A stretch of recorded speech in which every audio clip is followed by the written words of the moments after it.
Hello దోస్తులందరికీ after a long time కదా మళ్ళీ మిమ్మల్ని చూడడం.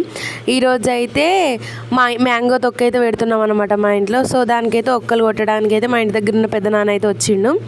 ఇక దీనికైతే మా అమ్మ అయితే ప్రిపరేషన్స్ అయితే స్టార్ట్ చేసింది. మేమైతే మిగతా ఒక్కలన్నీ ఆయన కొట్టించిన కొద్దీ మొత్తం దుమ్ము ఇట్లా ఏం లేకుండానైతే తుడిచేసినాం. మా అమ్మ అయితే ఒక్కలు అయితే అన్నీ రెడీగా పెట్టుకుందనమాట. ఉప్పు, అల్లం వెల్లుల్లి పేస్ట్, జీలకర్ర మెంతుల పొడి, ఆవాల పొడి, కారపొడి ఇవన్నీ అయితే నేను మిక్సీ పట్టేసిన. ఇది నెక్స్ట్ ఇదైతే పోపు పెట్టినాం అనమాట. అందరూ పచ్చి నూనె పోస్తారు కదా మ్యాక్సిమం. అయితే మా సైడ్ అయితే మేము నూనె గరం చేసి పోసి పెట్టుకుంటాం. సో ఇప్పుడు నెక్స్ట్ అయితే ఒక్కలకైతే జీలకర్ర మెంతుల పొడి, నెక్స్ట్ ఆవాల పొడి ఇట్లనైతే పోసి మమ్మీ మొత్తం ఒక్కలకు అయితే పట్టేటట్టు మంచిగా మిక్స్ చేసిందనమాట. ఇటు దిక్కు పోపు ఉంది కదా, ఇవదాకా పోపు పెట్టుకున్నాం అన్నగా అది మొత్తం ఆయిల్ ఏం లేకుండా మొత్తం చల్లారిన తర్వాత అల్లం వెల్లుల్లి పేస్ట్ అయితే వేసుకొని కలుపుకోవాలి.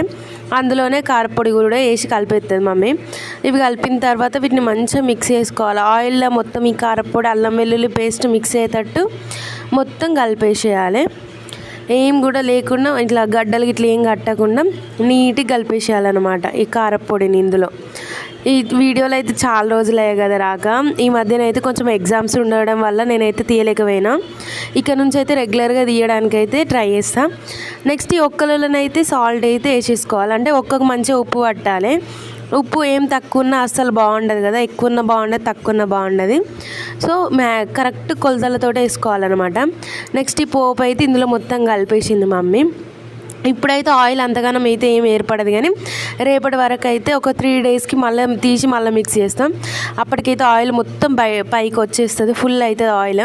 ఇప్పుడేమో ఆయిల్ లేనట్టు అనిపిస్తుంది, కానీ మేము చాలానే కరెక్ట్ మెజర్మెంట్స్ తోటి ఆయిల్ అయితే పోసి గరం చేసినాం అనమాట. నెక్స్ట్ ఇది కలపడం అయిపోగానే ఇట్లా తట్టల అన్నం కోసం అయితే నేనైతే ఈ చట్నీ పెట్టే రోజైతే చాలా ఈగర్గా వెయిట్ చేస్తాను అనమాట. మంచి అన్నం వండి అయితే రెడీగా పెట్టుకుంటాం. నాకైతే ఎంత ఇష్టం అంటే ఈ తొక్కు పెట్టడంలో నాకు బెస్ట్ నచ్చే పార్ట్ అంటే ఇదే అనమాట. ఇట్లా తట్టలు కలుపుకొని తింటే ఆ టేస్టే వేరు ఉంటుంది, అసలు ఎంత బాగుంటుందో. మమ్మీ కలపంగానే అయితే మేము అందరం అయితే ఇట్లా చేతులు పట్టి అయితే మంచిగా ముగ్గురం తీసుకొని అయితే తినేసినాం. అసలు టేస్ట్ అయితే ఎంత బాగుందంటే హైలైట్ అయింది. మీరు కూడా చట్నీ పెట్టుకోరా ఇంట్లో, ఖచ్చితంగా కామెంట్ చేసి అయితే చెప్పుర్రి. మా టేస్ట్ అయితే హైలైట్ ఉంది. సబ్స్క్రైబ్. Thank you.